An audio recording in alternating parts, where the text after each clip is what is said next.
Good evening, everyone. We are now in Joshua chapter 24, and I wanted to actually wrap up this book before we do a reflection tomorrow. And Joshua 24 actually happens at the end part of the life of Joshua, and it's quite pivotal to remind us some of the more important lessons and important principles that Joshua is facing to the children of Israel. Now, let me first pull out a map so that we understand where this location is. That is in Shechem, because Joshua gathered all the tribes of Israel to Shechem. If you take a look at this map here, we need to remember Mount Nebo, right here, was where Moses looked over to the north, the central, and the south. And that is the only way for him to see the promised land. In the earlier part of the conquest, if you recall, the Yabok River all the way up to this part here. This is Bashan and Gilead. And all these areas is already taken by Moses. When they crossed over the Jordan, you have next to Jordan is Gilgal. Remember, that would be the HQ. They took Jericho and then went south, and then they went north. And so now in this particular instance, we have this event at a place called Shechem.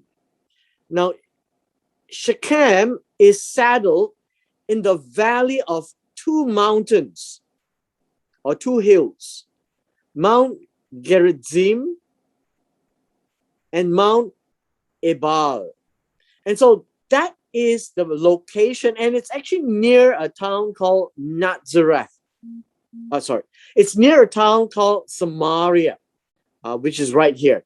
And so just have yourself oriented that they are now in a place called Shechem, where there are two hills of Gerizim and Ebal, which was used in that blessing and curse picture lesson earlier in the book of Joshua. And so here, as Joshua gathered, understand this word, gathered, essentially means to bring them all together, right? Bring together. All the tribes of Israel. How many tribes? All 12 tribes of Israel to Shechem. And then he did this. He called for the elders of Israel, for their heads, their judges, their officers. Now notice, all of these are specific people who hold leadership roles according to the tribes. Now, who are the elders? Well, the elders here refer to those having authority, who are older. Please do not have the notion of the New Testament elders called presbyter or bishops in the book of First Timothy and Titus. This elders here literally would be a tribal elder. And who do you consider a tribal elder? Is that he is one of those old men who has seen a lot, well respected for his wisdom and his insight and for his leadership. All right. Now, the second one is called the head. The head here are called chiefs. Well, literally, this is head of the tribe. Now, head of the tribe is actually a leadership function. And so the leadership function doesn't necessarily always fall on the oldest person, but it falls on someone who is considered by the tribe, someone who can actually take that leadership role. And then there are judges.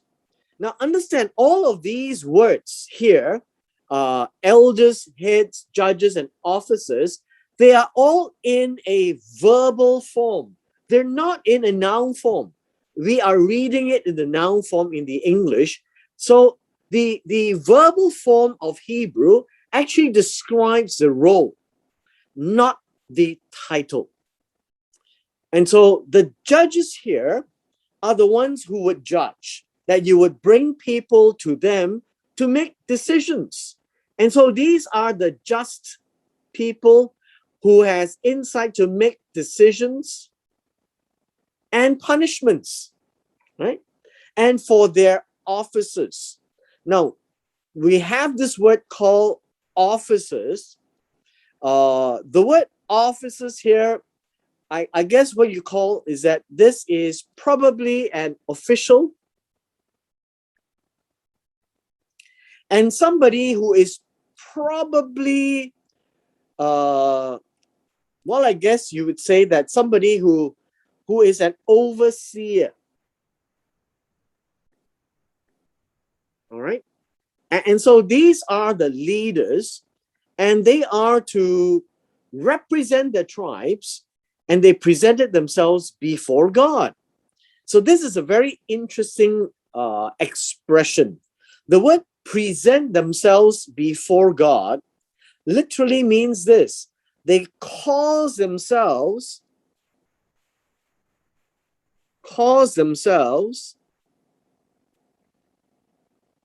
to, I guess in this case, to stand before God. All right. I think this would be a good way of expressing that they stood right there before God. And so the English translators decided the word present. But literally, these are the ones who will represent the 12 tribes of Israel. And how did they stand before God? So God is not at a particular place, and here there is no throne. And so likely that the ark is there, and as Joshua is there as well, they will consider that place as one that is divine. And Joshua said to all the people, and we said all the people, it would be the people themselves, and then you have the leaders in front, and then you have Joshua. Spoke to them who would speak to the rest.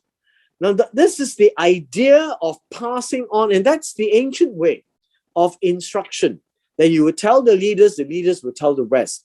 And it's very similar today to, say, an army organization. So the generals will tell the captains will tell the sergeants will tell the troops. And so the reason is because there is no way for one person to speak to the whole congregation. And so they all need to remember and know very clearly what to say. So this is what the Lord God of Israel says. And again, I want to point out to you, if this is what God says, Jehovah God says, then everyone must pay attention. And so this is what they need to tell the rest. So your fathers, and recall this, whenever you say father, father in Hebrew literally means your father, your immediate father, and your father's father, and your father's father's father, and all the line that goes up there is in the patriarchal chain. They are called fathers. And so it goes up all the way to Terach.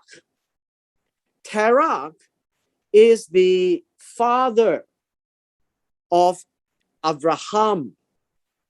And Terach is also the father of Nahor. And they dwelt on the other side of the river in old times. Now again, first, what river? And this would be Euphrates. And they lived in a place called Haran. Haran is also another son of Terach. And they were there when they left Ur of the Chaldees. They moved over, and that would be the end of chapter 11 in the book of Genesis. Now, old times here in verse 2 at the end is actually Olam. And that would mean long ago, right? Long ago. They actually served other gods. Now, this word serve is avad, to be a servant, to do as told, with other Elohim.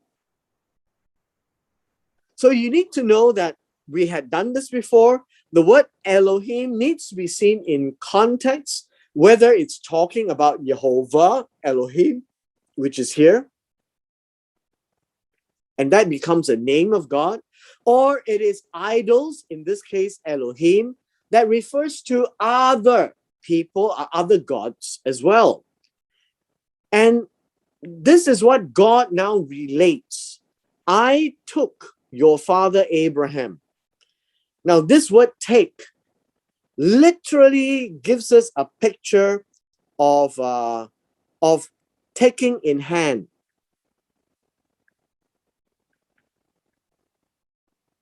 That God literally chose him, fetched him out of the other side of the river Euphrates, led him throughout all the land of Canaan. And so if you read the book of Genesis from chapter 12 onwards, Abraham came across the river and walked the whole length of the land of Canaan, and multiplied his descendants and gave him Yitzhak. That's Isaac, right? Yitzhak. And this was the promised son that he received when he was 100 years old. And to Isaac, God gave. Now, always notice the word give, like how God gave the land and gave the kings, gave the cities to Joshua and the Israelites. This is the same word give. And it's a broad term. And to give literally means to allow, right? To grant. And then Isaac has Jacob and Esau. And then we read in passing that God gave Esau the mountains of Seir to possess. And we read this in the book of Deuteronomy, chapter 2 and 3, when the Israelites came up north from Mount Sinai. They were told not to disturb Edom, which is Seir, and that would be Edom.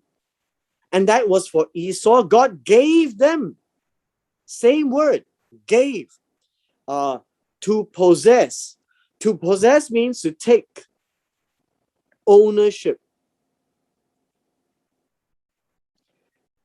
And then they went further north, Moab and Ammon, that would be to Lot's descendants, and God gave again to them. But Jacob and his children went down to Egypt. And remember, Jacob is 1 plus his children 12. All went down to Egypt. And then while they were in Egypt, God sent. Now this is another word, sent. Shalak. It is to send a representative. And this is God's representative, someone whom God sent. That is Moses and Aaron. And if you recall in Exodus chapter 5 and 6, God made Moses and Elohim to Aaron. And so God would speak to Moses, and Moses would speak to Aaron, and Aaron would treat Moses as Elohim. And then God struck Egypt according to what I did among them. This word plague is to strike. And that would be a case of judgment against Egypt. After that, I brought you out. And that is how God says, I brought. Now, in this case, brought you out means to cause to leave Egypt. And that is these are key words, really, that you can see, right? Look at this. Took, gave, right? Gave. And then sent and plagued and brought. All of these are giving us a picture of who God is. And the whole picture begins right here. This is what God says, right? And he says, your father, Terach, the father of Abraham, Nahor, they serve other gods than I. And this is the focus of the entire chapter. The I here. Who is the I? And that will be God himself. Now in verse 6, you will continue to read of how God describes the entire journey. Then I brought your fathers out of Egypt and you came to the sea. You notice there's a lot of verbs there. And the verbs tell a very specific story of God. He did all these actions. And the Egyptians pursued your fathers with chariots and horsemen to the Red Sea. So they cried out to the Lord. And he put darkness between you and the Egyptians, brought the sea upon them and covered them. And that's how they destroyed. And your eyes saw what? Notice this word. I did in Egypt. And then you dwelt in the wilderness for a long time. Interesting. In verse 7, that would be many days. And so this many days is actually shorter than a long time from of old, from before there was Olam. And I brought you into the land of the Amorites, who dwell on the other side of the Jordan. What other side? The eastern side of the Jordan. And that was where Moses fought them, and these enemies fought with you. But I gave them into your hand. See, the word give is a beautiful word. When God says, I gave them into your hand, it's not like a present with a bow. They walked in and took the keys of the city. They fought. They had to trust God, to do not fear, do not be dismayed, be strong and of good courage. That's the war cry, that you might possess, take ownership of their land, and I destroyed them from before you, that you can see. Now, verse 9 is a twist to that story that is about Balak, the son of Zippor, the king of Moab, arose to make war against Israel and sent and called Balaam. Now, verse 9 is this prophet called Bilam.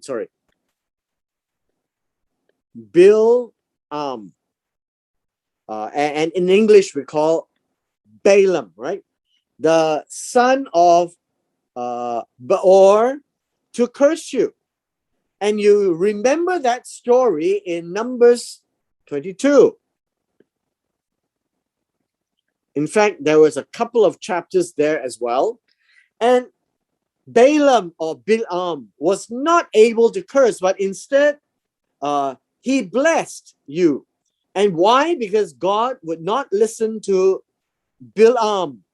And so he had no choice but to bless. Now, for some reason, you must look at this text and go back and read Numbers 22 and 3 and 24 as well, I guess, then you can see how Balaam was able to communicate with God and had no choice but to bless the children of Israel.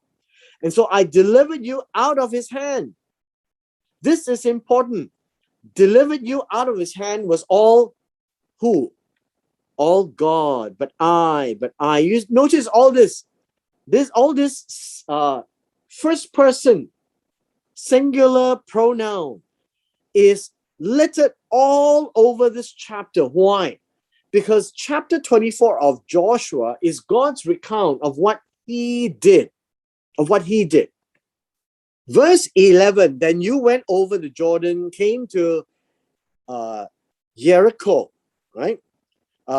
Jericho is a place where it's the name of a moon, right? It's the name of moon. And so people think that they believe in the moon god, right?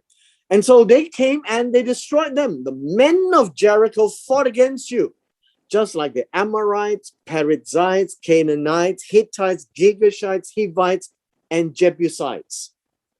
But notice, you can fight, but again, the verb, delivered. In verse 11, the idea here is, this word here, delivered, is to give. Is to give. I gave them into your hand. So this is actually a Hebrew phrase. I gave them into your hand means you can defeat them. But you must trust me, and you must be strong and of good courage. Do not be dismayed. Do not fear. They may look bigger, they may look taller, they may look stronger, they may live in fortified cities, but God says, I have given them into your hand, so go and fight. Now, all of this requires obedience, but God says, yes, go. So I sent the hornet before you. This is another very interesting expression. This word here, where it's translated hornet, zirah, literally, I guess it talks about an infection, right? Not the COVID, but God says, I have sent the infection. And you may think that it is the hornet, but it really isn't a hornet, right? It's like a scourge. Before you. The word before you is in their face when they are looking at the enemies. God says, I've sent the infection and curse, or the scourge. And what that means, I would think, is that God says, before you arrive there, they were already scared of you. You can imagine, in our context today, it would be like there are people and they want to come and conquer you, and you are told that the COVID has come and descended on you and gives you the shivers and the fears. And that's what this word means, that the fear of you God put in their hearts. And the two kings of the Amorites, but not with your sword or bow. Who are the two kings of the Amorite? That would be the ones of Og and the ones of Sihon, right? I have given you, again, right? For which you did not labor. You did not work for the land. And cities which you did not build. And you're going to live in them. You're going to eat of the vineyards and olive groves which you did not plant. Now understand this. There is a land they can take, they did not work on. There are cities which they did not build, but they're going to live in them. They're going to eat of the fruit of the vineyard and the olive groves, but they did not plant them. And this is what it means by to take possession. or occupation. And this means that they have a jump start on their lives. That is what it means. Now, verse 14 is the warning. Now that you know all these things that God has do, so now, therefore, now means noun, really, right? This word now means at this time. This is a very specific word. Because of everything that you have heard, what God had done, right? God had done. Remember all the word God did all these things. So therefore, what are you supposed to do in response to what God has done? Fear the Lord. Be afraid of God. When we talked about this before, and the word be afraid of God is not reverential fear that we tend to describe. Literally, be afraid of God, that He is the one that can do all these things and He will judge. And so when you are afraid of God, the kind of response that is supposed to exude from the Israelites is to make sure that the decisions and choices they make to be the right one. So be afraid of Jehovah. When you are afraid of Jehovah, you are also to serve Him. Now, this word serve is the same word as to listen and do. Like Moses is the servant of God, right? Serve Him, fear Him, and do what He says. But what is the attitude?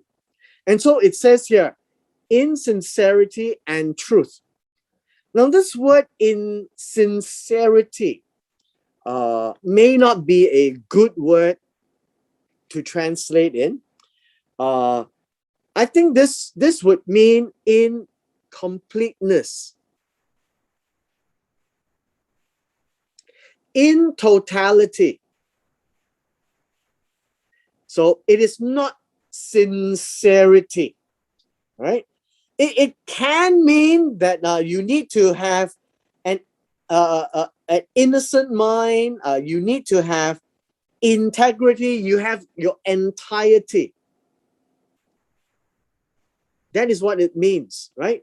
Serve Him in entirety. So if you recall the Shema, for example, Deuteronomy chapter 6, verse 5, right? Besides verse 4, it says, "Hear ye, O Israel, the Lord your God, the Lord is one." But verse 5 says, "You shall love the Lord your God with all your heart and with all your soul and with all your mind." And so that all, right? The word all is the key word. That is the entirety. So serve Him with all your heart, with all your mind, and with all your soul. In truth. And what is truth? The word truth here really means truthfulness or faithfulness. And so that would be the attitude that you are serving continually. And so that is another way of expressing completeness, continually. And then it says, put away the gods which your fathers served on the other side of the river and in Egypt. Now this word put away is really not put away in that sense. Cause, well, I would say cause to turn aside. It could give you an idea of remove, right? Remove what? Remove the Elohim. This would be the false gods that your fathers had listened and served. And so when God says in Exodus chapter 20, you shall have no other Elohim before me, and only me you shall serve, and I am a kana or jealous Elohim. God is saying you should put all these Elohim away. All these are fake. They have no life. They can't listen to you. And these are the ones which your fathers had listened to on the other side of the river, which is Euphrates. And that was what Terach had listened to, and also in Egypt. And who did they serve in Egypt? Kanum. You know, Kanum is actually a god in Israel that has a head of a ram and a body of a human. And the Passover, really as a sacrifice to God, is to kill the Kanum, the god, to offer to Jehovah. And in so doing, to display that you would honor God, Jehovah, and not Kanum of Egypt. And so that Elohim you mustn't serve. You must serve Jehovah. And so this is what it means to serve him in totality and in truth. And here you now have an A and a B and a C. And so serve him in sincerity, serve him in truth. This is what completeness and truthfulness means. You don't have any other gods. Just serve the Lord. He is Echad. This is the key in verse 14. And if it seems evil or Ra, Ra means disagreeable to you to serve the Lord. Now, this word if really tells us of a condition. All right? It is a condition. If you really think that, serving God, serving Jehovah is a problem. If you think that is a problem, this is what Joshua now says. Choose for yourselves this day whom you will serve. So it's always about serving. Serving means to hear and do. Hear and do. Right? It is important. Who do you listen to and do? And so this word choose in verse 15, it comes from the word Bachar.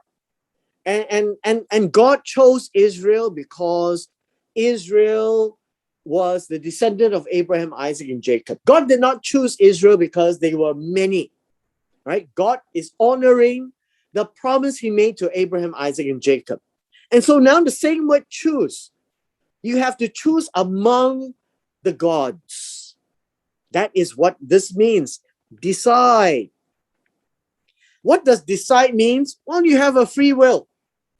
You can choose. Choose for yourselves, but be aware that you need to fear the Lord. Choose rightly. Why? Because God can destroy you if you choose wrongly. So it says, choose you this day, today, not tomorrow, today. Choose today for yourselves whom, which Elohim that you will serve, whether the Elohim of your fathers when they were on the other side of the river, or the Elohim of the Amorites in whose land you dwell. Now, you notice Euphrates and the gods of the Amorites. Remember, when God told Abraham the sins of the Amorite is not yet complete. The sins of the Amorite is about idolatry. And they did not repent. And God instructed them, and Abraham told the children, do not marry anyone from the land of Canaan. Why? Because then they will lead you to serve other gods. So all through Genesis, Exodus, Numbers, Leviticus, and now Deuteronomy, which we have finished, and then now all the way into the book of Joshua, you notice it's about God saying, I am the Lord your God who took you out of the land of Egypt. I am one. I'm Echad. There shall be no other gods before me. I am a Kana, a jealous God. And so choose whom you will serve, which Elohim you will serve. You see, all these are Elohim.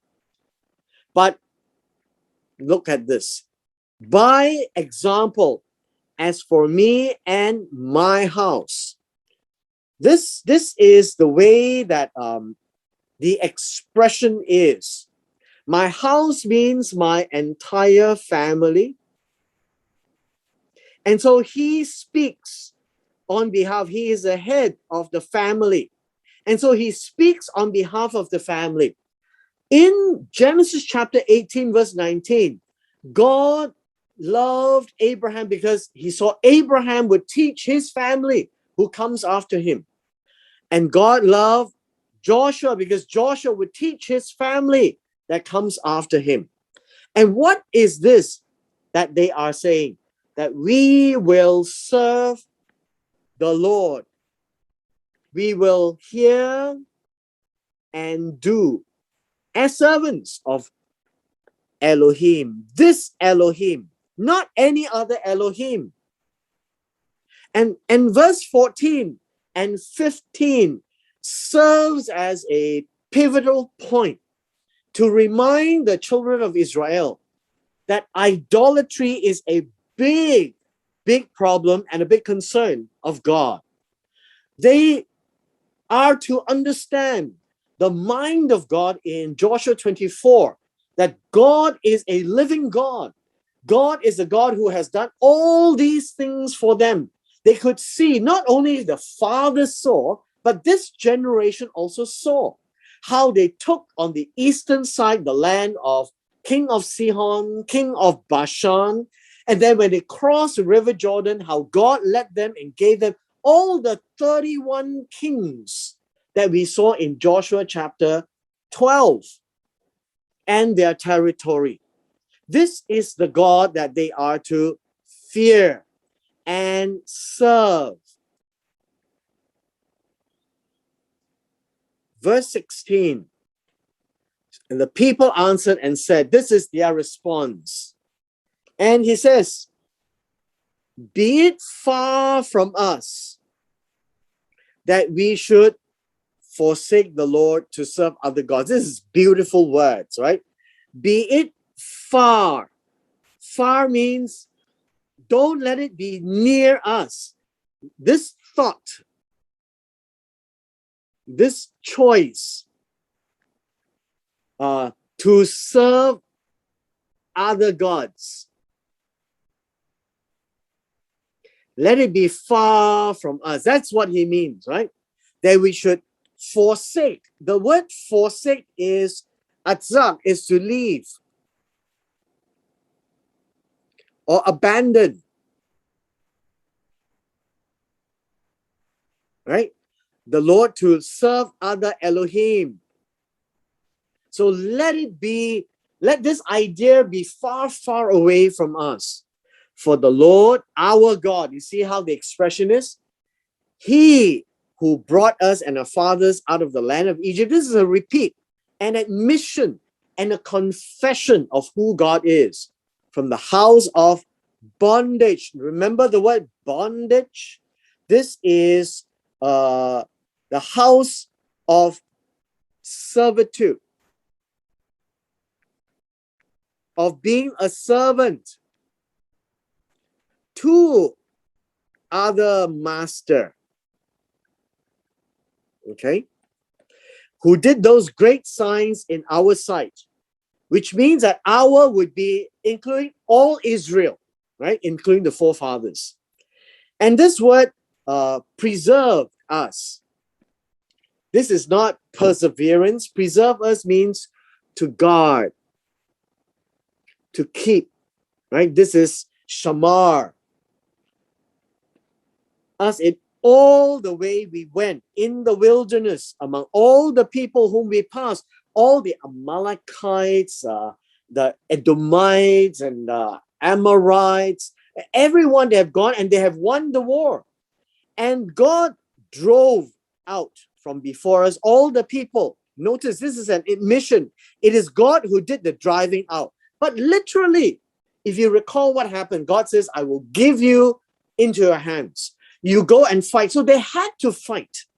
But after they won the war, they would look back and ascribe to God, right? Ascribe to God that it is He who drove them out before all the people. This is the Hebrew way of speaking.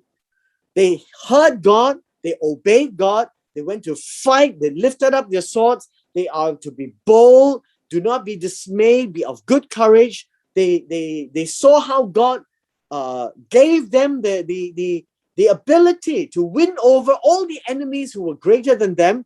And then they look back now and says, oh, it was God. And that's how the Hebraic phrasing is. They never said, God enabled me. You notice, it is God who did it.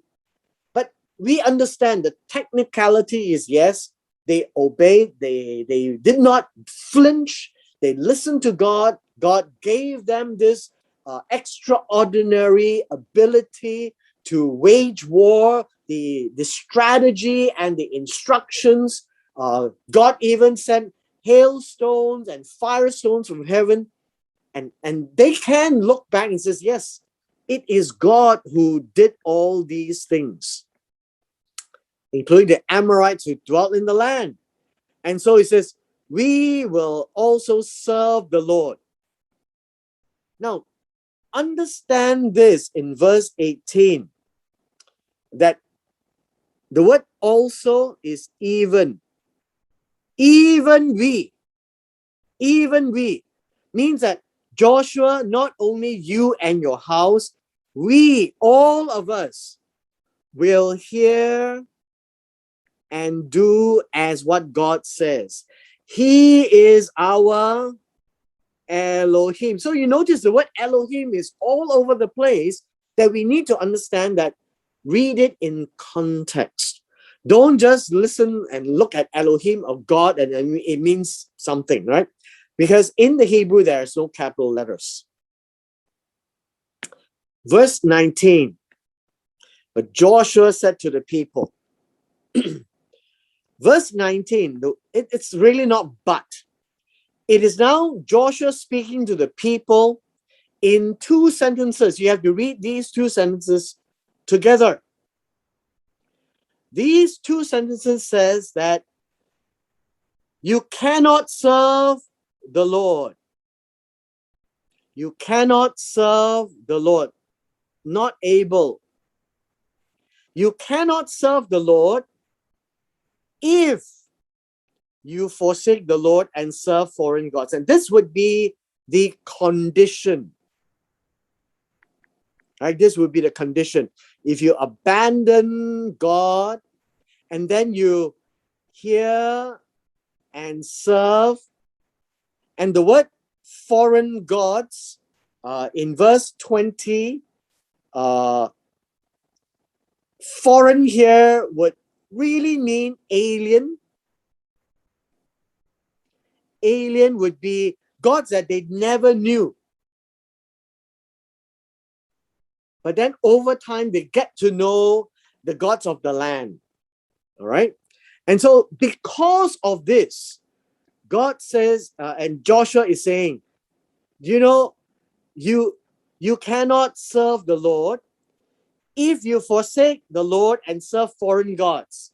Because God is a holy God. Holy is special. And in special, He is the one, let me change the color. He is the one and only. He is Echad. And then He is a jealous God. Kana. He Look at this. He will not forgive your transgressions and your sins. Transgression is pasha, rebellion, when you rebel against God. Sins is khatat, if you miss doing what he says. So notice, when God tells you to do 10 things and you did 9, we think that we still get an A because it's 90%. But in God's eyes, you have sinned. You have khatat. That's what it means.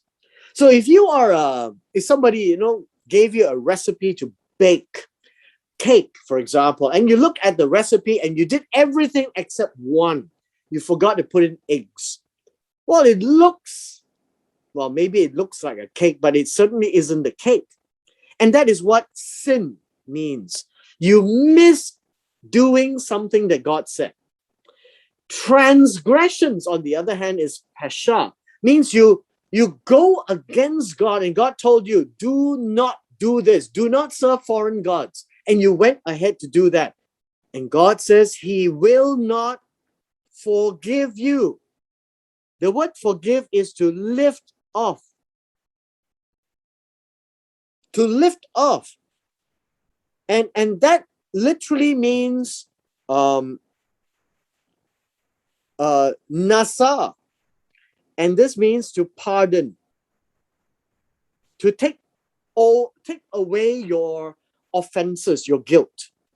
God will not pardon you if you do this. If you say you will serve him and then you go and forsake God and serve foreign gods, he is not going to let you off the hook. That is what it means. You cannot serve the Lord. Under these conditions, then he will turn and do harm and consume you after he has done you good. What does that mean? It means this. When you obey him, he will do you tov, so that you will live in the land and be happy. But when you go and forsake God, he is not going to do you good. He will turn. And this word turn is to turn around. Turn around from doing good, and he will do you harm. And the word harm is ra. And this word is evil. What you don't want, he will do. And he will consume you. Means that he will deal with you and bring you to an end. What does this mean? Now, when we did the studies in the book of Amos, the book of Habakkuk, the book of Micah, the book of Yeshayahu, Yirmiyahu, Jeremiah, Isaiah, Micah, Habakkuk, all of these were before the consummation, before the end of the people, before God brought them to an end. First, the northern kingdom by Assyria, next by Babylon, and it ended completely. After God has given them tov. So this is a warning to both this generation and the generations to come.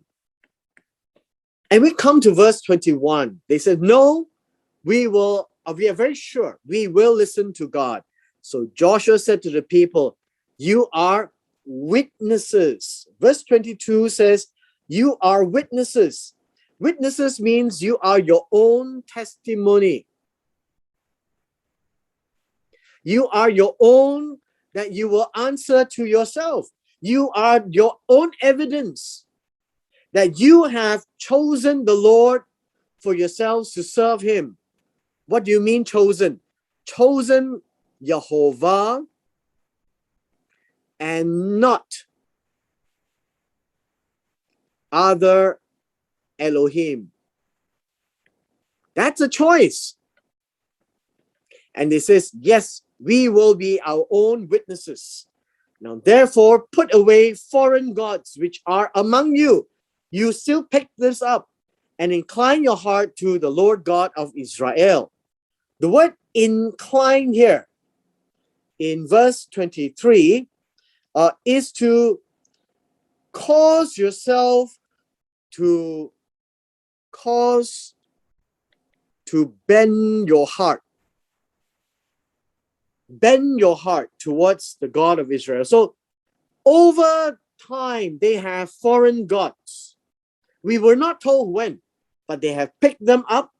But it did not create that much problem. But now that they're in the land, God says, in this land, you must put away. Put away is to turn aside, remove.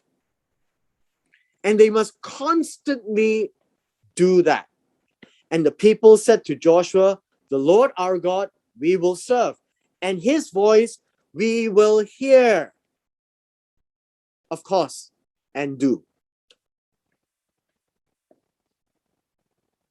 Verse 25. So Joshua made a covenant. The word covenant is a berit. This is a promise of a relationship.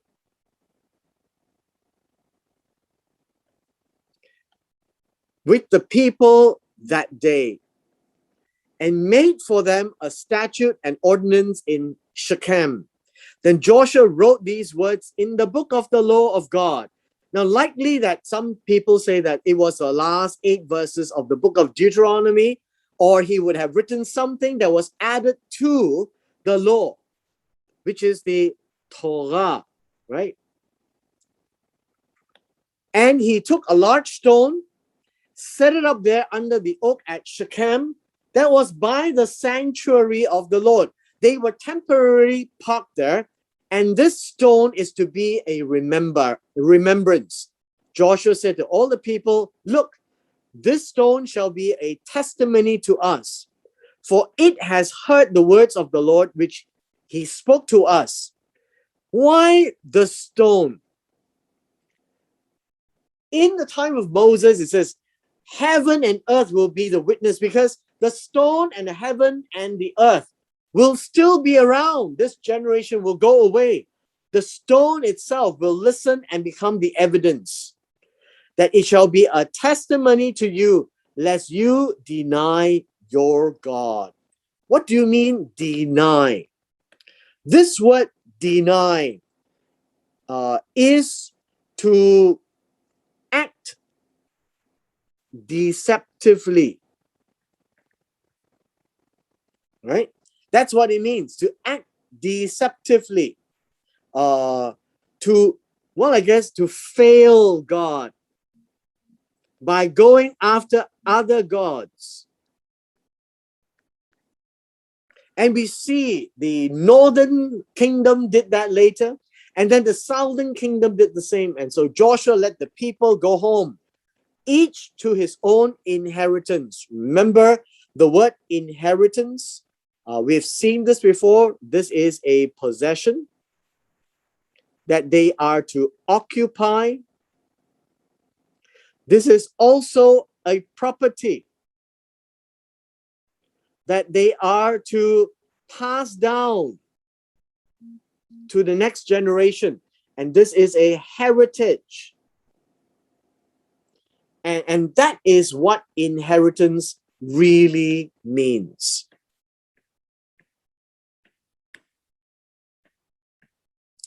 And finally, we come to the last segment. So very quickly, we shall end chapter 24. It came to pass after all these things, Yehoshua, the son of Nun, or Ben Nun, the servant of the Lord.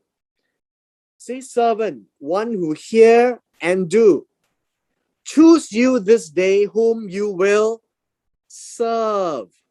And the one who serves is called the servant of the Lord. He died. 110. Moses was 120. And they buried him in the border of his inheritance at Timnath Serach, which is in the mountains of Ephraim, in the north side of Mount Gaash. Right? And Israel served the Lord all the days of Joshua. So this looking back at the history, that under Joshua, they actually listened to God. And all the days of the elders who outlived Joshua. So the elders would be the one to teach them what to do. And they came after Joshua. They were older. They lived after Joshua.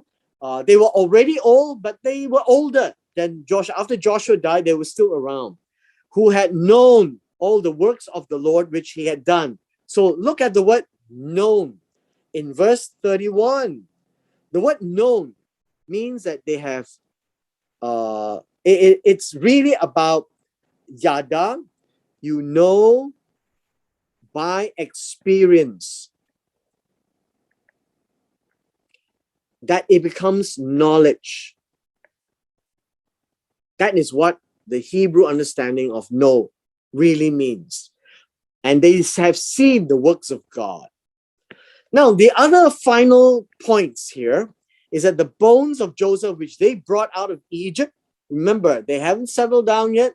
Now, in Shechem, the children of Israel brought out of Egypt, that Joseph told his children that they must always bring his bones away from Egypt. He doesn't want to remain in Egypt. He wants to leave Egypt to the place where God would visit the Israelites in the time of Exodus, and they brought his bones out. They buried him in Shechem, in the plot of ground which Jacob bought from the sons of Hamor, the father of Shechem, for 100 pieces of silver, and it has become an inheritance of the children of Joseph. Now, remember, this is in Genesis chapter 33. And in closing, Eleazar. Eleazar is the son of Aaron. He died. They buried him in a hill belonging to Pinchas. Pinchas, right? It really is Pinchas, his son, which was given to him in the mountains of Ephraim. So understand this, in the hills of Ephraim were also the sons of Aaron that were given to them for to keep their flocks as well. And here we come to the end of Joshua chapter 24. It's very much about God, who God is, what he did, and the solicitation of the response from the people to choose you this day whom you will serve, and to fear him and to serve him completely and truthfully. And may this be our prayer as well. And may God bless the reading of his word.